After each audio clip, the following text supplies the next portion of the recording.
राधे कृष्णा। कैसे हैं आप सभी लोग। पिछले वीडियोस में हमने भगवत गीता की भूमिका पढ़ी थी। आइए अब आगे के पेज पढ़ते हैं। तो हमने अभी तक भौतिक प्रकृति के बारे में बात की। चलिए अब आगे पढ़ते हैं। भौतिक प्रकृति क्या है? गीता में इसकी भी व्याख्या अपरा प्रकृति के रूप में हुई है। जीव को परा प्रकृति अर्थात उत्कृष्ट प्रकृति कहा गया है। प्रकृति चाहे परा हो या अपरा सदैव नियंत्रण में रहती है।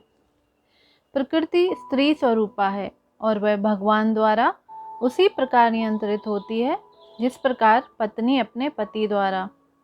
प्रकृति सदैव अधीन रहती है, उस पर भगवान का प्रभुत्व रहता है क्योंकि भगवान ही नियंत्रक हैं।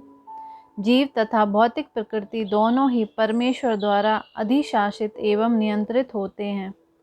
गीता के अनुसार यद्यपि सारे जीव परमेश्वर के अंश हैं, लेकिन वे प्रकृति ही माने जाते हैं। इसका स्पष्ट उल्लेख भगवत गीता के 7वें अध्याय में हुआ है। अपरे मितस्त्वाम प्रकृति वृद्धिम में पराम जीवभूताम महाबाहो येदम धार्यते जगत।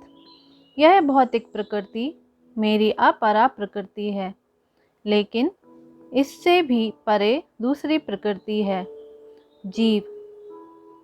जीव भूताम अर्थात जीव है।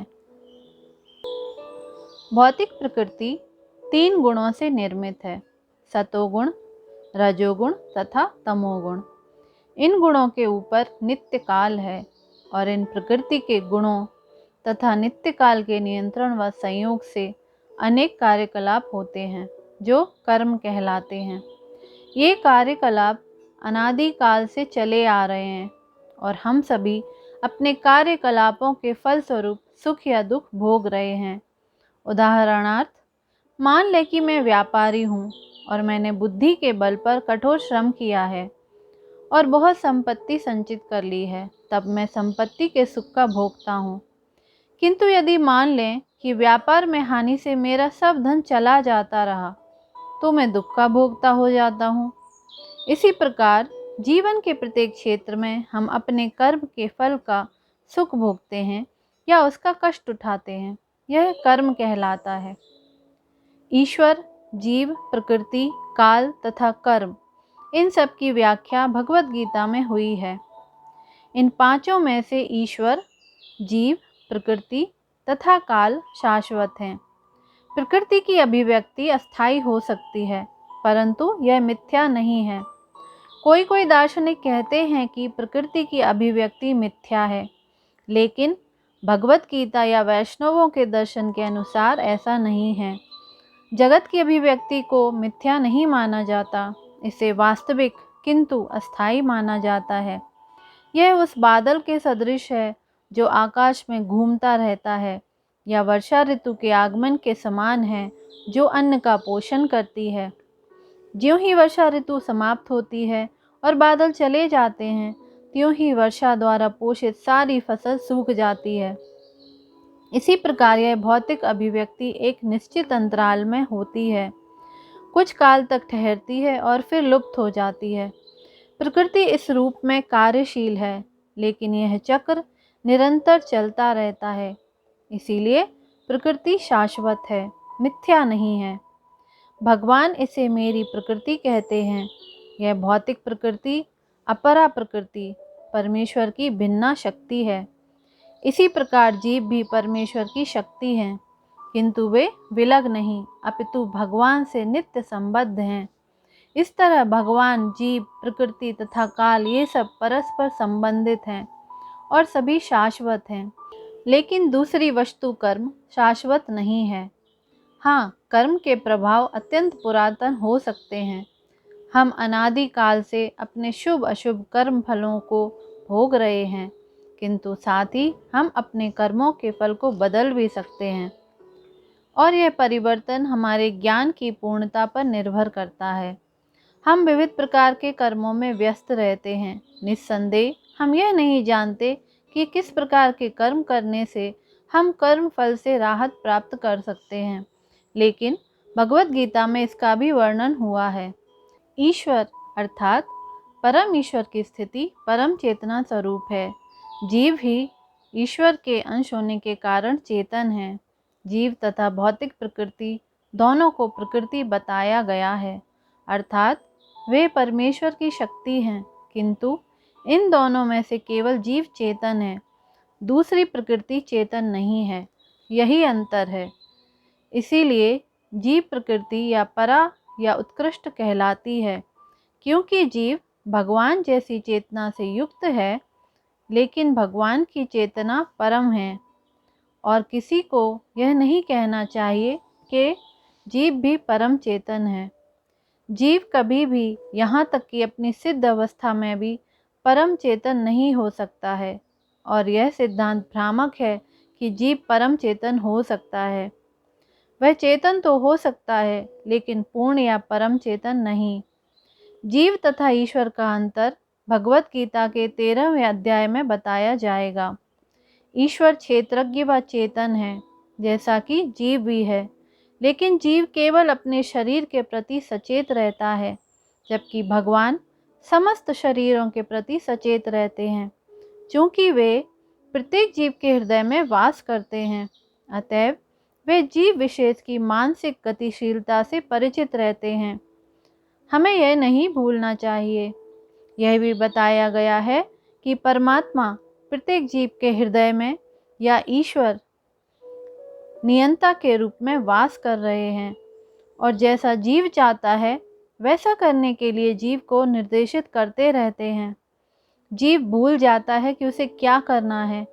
पहले तो वह किसी एक विधि से कर्म करने का संकल्प करता है, लेकिन फिर वह अपने ही कर्म की क्रियाओं और प्रतिक्रियाओं में उलझ जाता है। एक प्रकार का शरीर त्यागने के बाद वह दूसरा शरीर ग्रहण करता है। जिस प्रकार हम वस्त्र उतारते तथा पहनते रहते हैं, इस प्रकार जब आत्मा देहांतरण कर जाता है, अतः उसे अपने विगत पूर्वकृत कर्मों का फल भोगना पड़ता है। ये कार्यकलाप तभी बदल सकते हैं जब जीव सतोगुण में स्थित हो और यह समझे कि उसे कौन से कर्म करने चाहिए। यदि वह ऐसा करता है तो उसके विगत पूर्वकृत कर्मों के सारे फल बदल जाते हैं। फलस्वरूप कर्म शाश्वत नहीं है। इसीलिए हमने यह कहा है कि पांचों ईश्वर, जीव, प्रकृति, काल तथा कर्म में से 4 शाश्वत हैं, अतः कर्म शाश्वत नहीं है। परम चेतन ईश्वर जीव से इस मामले में समान है। भगवान तथा जीव दोनों की चेतनाएं दिव्य हैं। यह चेतना पदार्थ के संयोग से उत्पन्न नहीं होती है, ऐसा सोचना भ्रांति मूलक है। भगवत गीता इस सिद्धांत को स्वीकार नहीं करती कि चेतना भौतिक संयोग की किन्हीं परिस्थितियों से उत्पन्न होती है। यह चेतना भौतिक परिस्थितियों के आवरण के कारण विकृत रूप से प्रतिबिंबित हो सकती है। जिस प्रकार रंगीन कांच से परावर्तित प्रकाश उसी रंग का प्रतीत होता है, परंतु भगवान की चेतना भौतिकता से प्रभावित नहीं होती है। भगवान कहते हैं, मयाध्यक्षेण प्रकृति ही।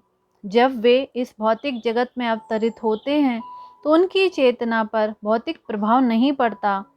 यदि वे इस तरह प्रभावित होते तो दिव्य विषयों के संबंध में उस तरह से बोलने के अधिकारी ना होते, जैसा कि भगवत गीता में बोलते हैं। भौतिक कलमश ग्रस्त चेतना से मुक्त हुए बिना कोई दिव्य जगत के विषय में कुछ नहीं कह सकता। अतः भगवान भौतिक दृष्टि से कलुषित नहीं है, परंतु हमारी चेतना अभी भौतिक कलमश से दूषित है। भगवत गीता शिक्षा देती है कि हमें इस कलुषित चेतना को शुद्ध करना है। शुद्ध चेतना होने पर हमारे सारे कर्म ईश्वर की इच्छा अनुसार होंगे और इससे हम सुखी हो सकेंगे।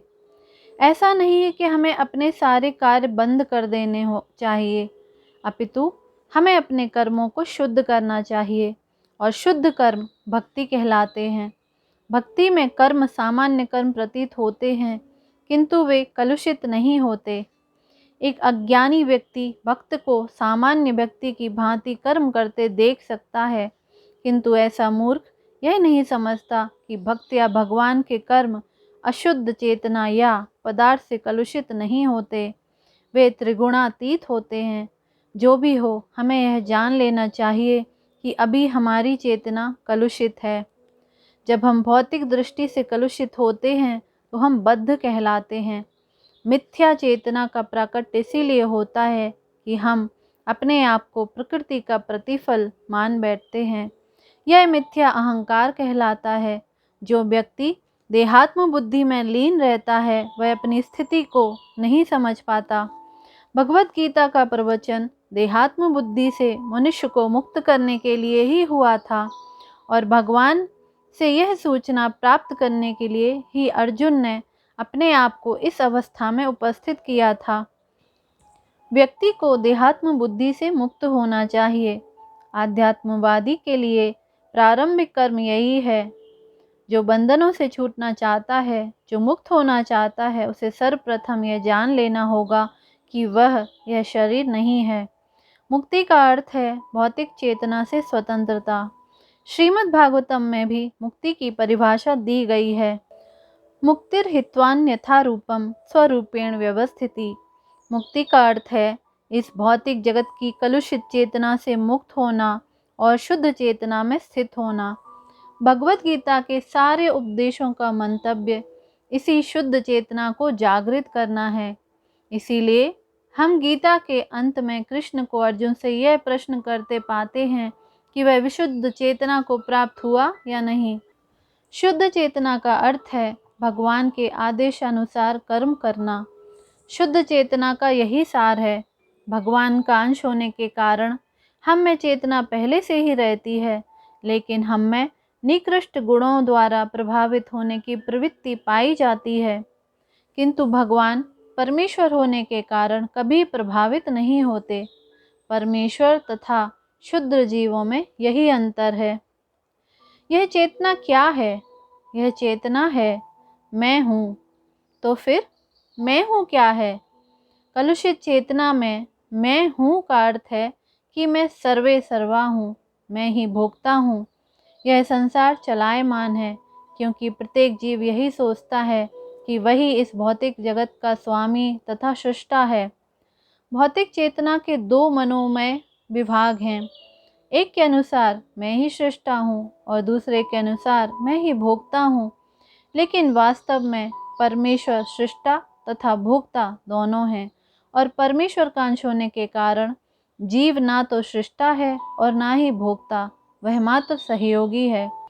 वह सृजित तथा भुक्त है। उदाहरणार्थ, मशीन का कोई एक पुर्जा संपूर्ण मशीन के साथ सहयोग करता है। इसी प्रकार शरीर का कोई एक अंग पूरे शरीर का सहयोग करता है। हाथ, पाँव, आँखें आदि शरीर के अंग हैं, लेकिन ये वास्तविक भोक्ता नहीं है। भोक्ता तो उदर है। पाँव चलते हैं, हाथ भोजन देते हैं, दांत चबाते हैं और शरीर के सारे अंग उदर को तुष्ट करने में लगे रहते हैं, क्योंकि उदर ही प्रधान कारक है जो शरीर रूपी संगठन का पोषण करता है। अतएव सारी वस्तुएं उदर को दी जाती हैं। जिस प्रकार जड़ को सींचकर वृक्ष का पोषण किया जाता है, उसी तरह उदर का भरण करके शरीर का पोषण किया जाता है। क्योंकि यदि शरीर को स्वस्थ रखना है तो शरीर के सारे अंगों को उदर पूर्ति में सहयोग देना होगा। इसी प्रकार परमेश्वर ही भोक्ता तथा सृष्टा हैं और हम उनके अधीनस्थ जीवात्माएं उन्हें प्रसन्न रखने के निमित्त सहयोग करने के लिए हैं। इस सहयोग में हमें लाभ पहुंचता है, ठीक वैसे ही जैसे उदर द्वारा गृहीत भोजन से शरीर के सारे अंगों को लाभ पहुंचता है। यदि हाथ की उंगलियां यह सोचें कि वे उदर को भोजन ना देकर स्वयं ग्रहण कर लें तो उन्हें निराश होना पड़ेगा। सृजन तथा भोग के केंद्र बिंदु परमेश्वर हैं और सारे जीव उनके सहयोगी हैं। सहयोग के द्वारा वे भोग करते हैं। यह संबंध स्वामी तथा दास जैसा है। यदि स्वामी पूर्णतया तुष्ट रहता है तो दास भी तुष्ट रहता है। इसी प्रकार परमेश्वर को तुष्ट रखना चाहिए। यद्यपि जीवों में भी सृष्टा बनने तथा भौतिक जगत का भोग करने की प्रवृत्ति होती है, क्योंकि इस दृश्य जगत के सृष्टा परमेश्वर में भी ये प्रवृत्तियां हैं। अतएव भगवत गीता में हम पाएंगे कि परम पूर्ण में परम नियंता, नियंत्रित जीव, दृश्य जगत, शाश्वत काल तथा कर्म सन्निहित हैं और इन सब की व्याख्या इसके मूल पाठ में की गई है। ये सब मिलकर परम पूर्ण का निर्माण करते हैं और यही परम पूर्ण परम सत्य कहलाता है। यही परम पूर्ण तथा परम सत्य पूर्ण पुरुषोत्तम भगवान श्री कृष्ण हैं। सारी अभिव्यक्तियाँ उनकी विभिन्न शक्तियों के फलस्वरूप हैं, वे ही परम पूर्ण हैं। भगवत गीता में यह भी बताया गया है कि निर्विशेष ब्रह्मा भी पूर्ण परम पुरुष के अधीन है। ब्रह्म सूत्र में ब्रह्म की विशद व्याख्या सूर्य की किरणों के रूप में की गई है। निर्विशेष ब्रह्म भगवान का प्रभामय किरण समूह है। निर्विशेष ब्रह्म पूर्ण ब्रह्म की अपूर्ण अनुभूति है और इसी तरह परमात्मा की धारणा भी है।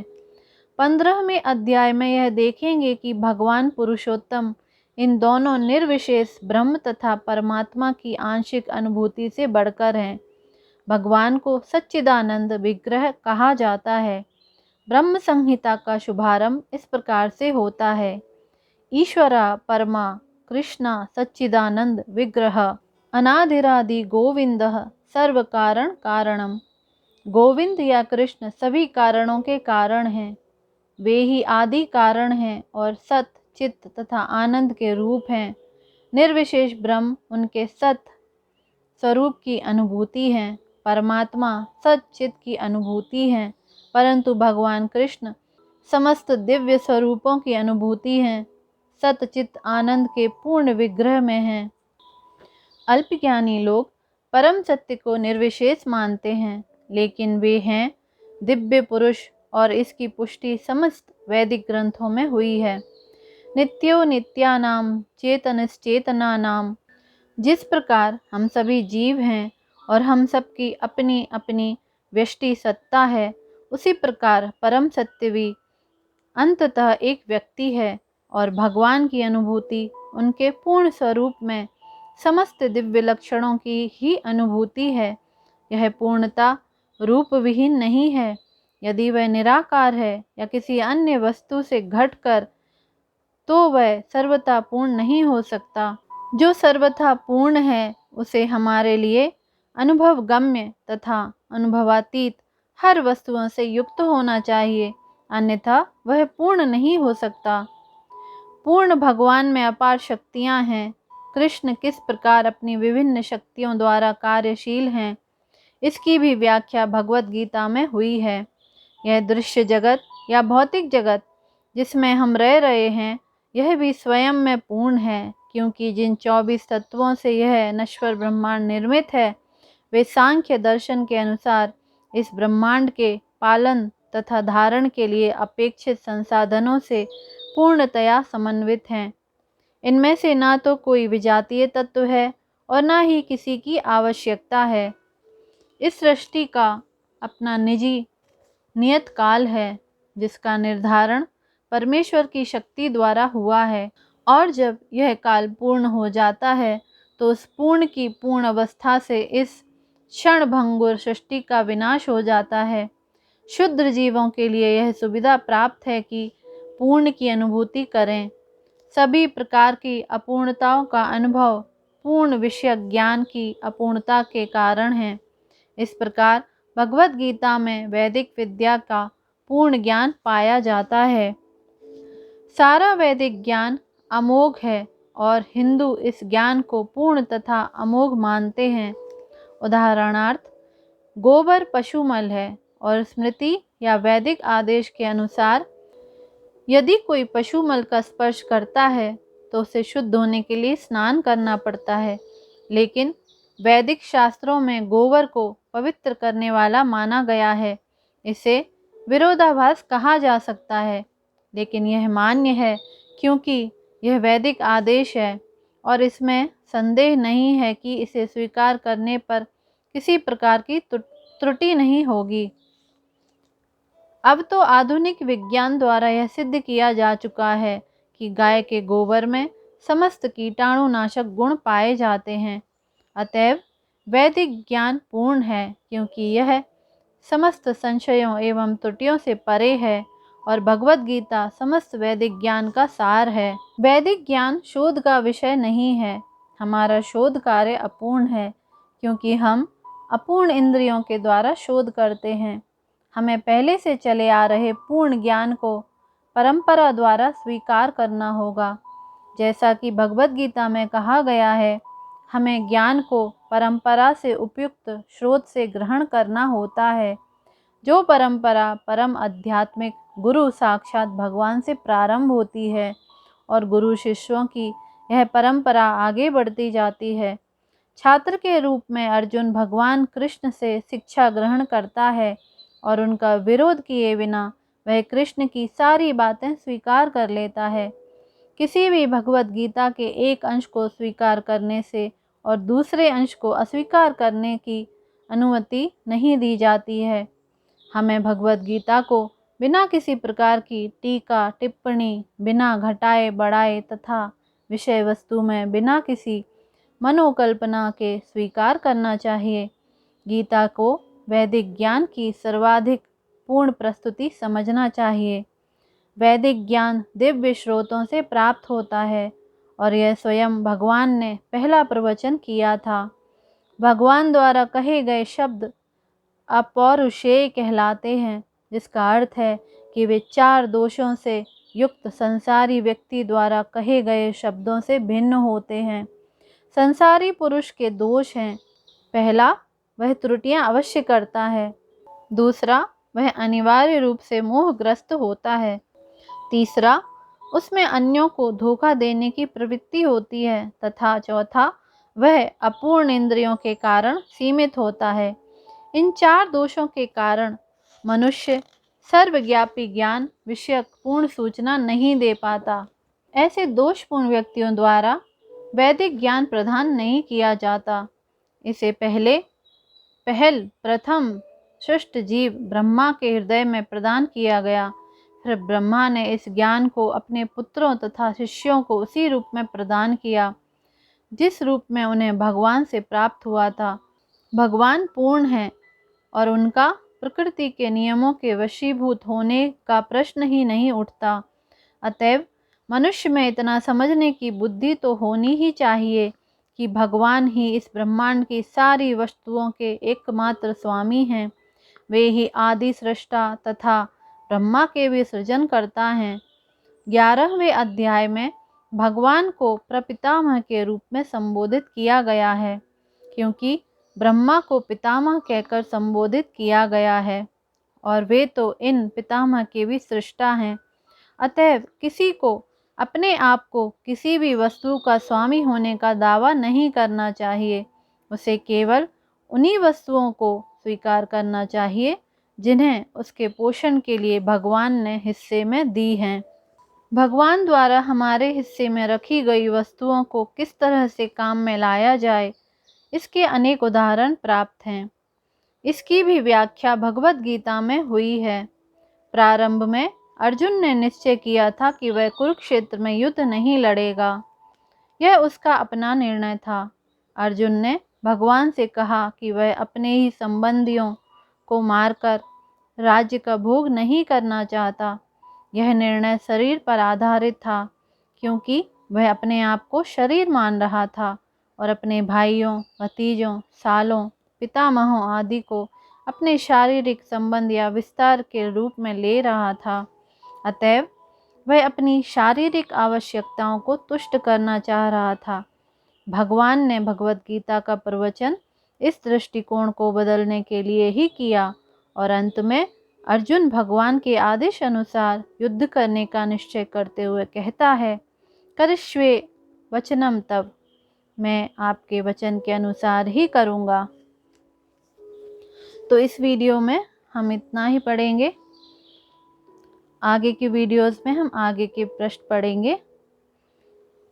Thank you so much. इस वीडियो को ज़्यादा से ज़्यादा शेयर करें और अपने फीडबैक मुझे ज़रूर भेजिए। इस वीडियो को सुनने के लिए आप सबका बहुत बहुत धन्यवाद है और इस दिव्य ज्ञान को अब ज़्यादा से ज़्यादा लोगों तक पहुँचाएँ। प्रभु की अनुकंपा आप सब पर बनी रहे, इसी प्रार्थना के साथ राधे कृष्णा।